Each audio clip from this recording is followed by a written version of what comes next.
to our That Place in Praise. If you're new to this channel, I'm glad you dropped in.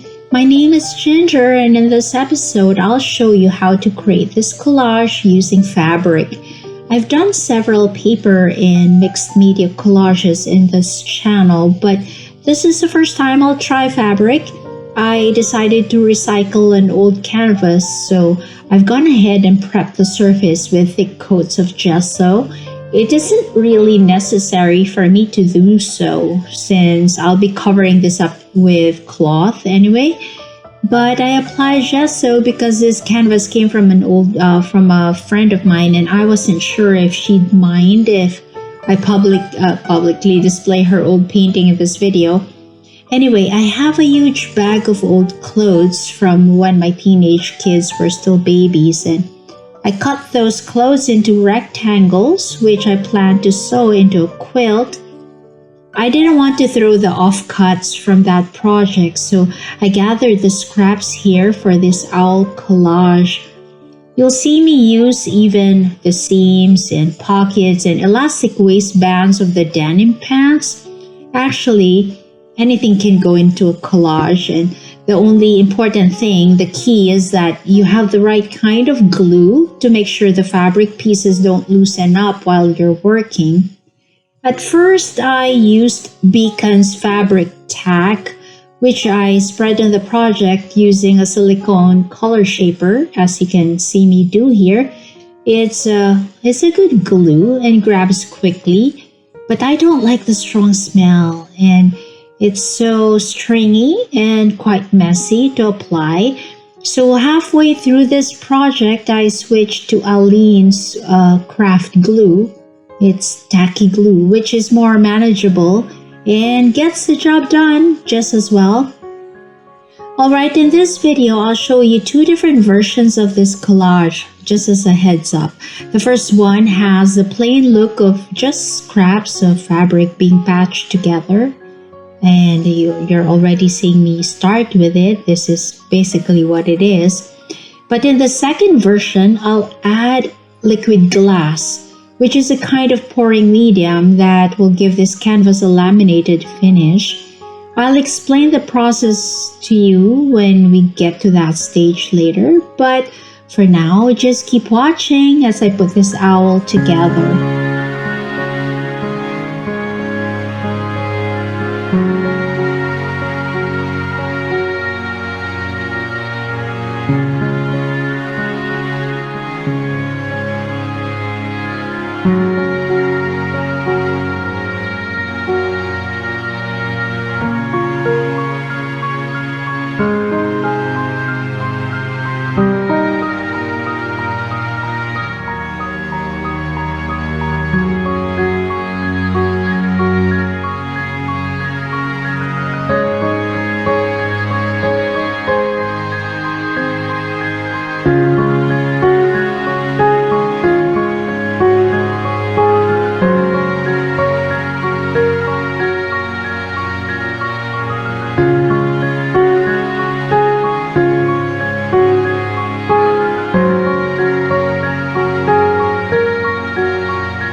Okay, at this point, you can choose to stop and consider this canvas done.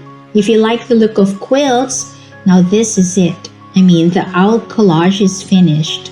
But I want to show you an alternative because over time, fabric can collect dust. And if you hang this canvas on the wall, it might look pretty only for a short while. I mean, it's going to be clean and beautiful only for a limited time. Soon it will look dirty and dull. So I'm going to create a look, the look of framed art by using a pouring medium. Liquid glass looks milky when applied, but this will dry to a clear glossy finish and will look as if you put the collage under a sheet of glass. The process itself is very easy because all you have to do is pour the medium on the surface of your collage and that's it. But it can be very messy, so be ready with a tray, a plastic mat, or any covering to protect your table. Now, because my biggest tray is not big enough to accommodate my huge canvas, so I did create some spills here. And if you make the same mistake as I did, you can just easily wipe with a damp towel while the glaze is still wet. Then you're good to go. Pouring medium can easily level on its own, but since the surface of this collage is jagged with some peaks and valleys, I had to gently spread the medium using a spatula. Be gentle when doing this because you don't want to produce bubbles. Normally, artists who use pouring medium in their acrylic paintings, they use a torch to remove the bubbles, but since our project here is made of fabric, obviously it will be dangerous to pass a torch on this just to pop a few bubbles, so I'm not going to do that. You can use a pin instead and pop the bubbles one by one if you really have to. The glaze will take more than 12 hours to dry, so just be ready for that. So what I did was to leave the canvas beside a sunny window to speed up the drying time. I cannot use a hairdryer for this because I might disturb the leveled surface and potentially create more bubbles, which will be a bigger problem, right? Okay, so let me add that the finished canvas will not only look glossy, but the fabric itself will have darker colors. Just imagine the look of wet clothes versus fully dried ones. So as you can see, the backdrop for this owl collage looks less denim blue, but more navy or kind of midnight blue, which makes the crescent moon stand out more. If that's not the look you prefer, then don't use the gloss medium anymore. Alright, that's it for today's episode of Art That Plays and Prays. I hope you enjoyed this video. Please remember to subscribe to this channel if you haven't done so already. I'd love to have you with me in this creative journey. Alright, take care and God bless you.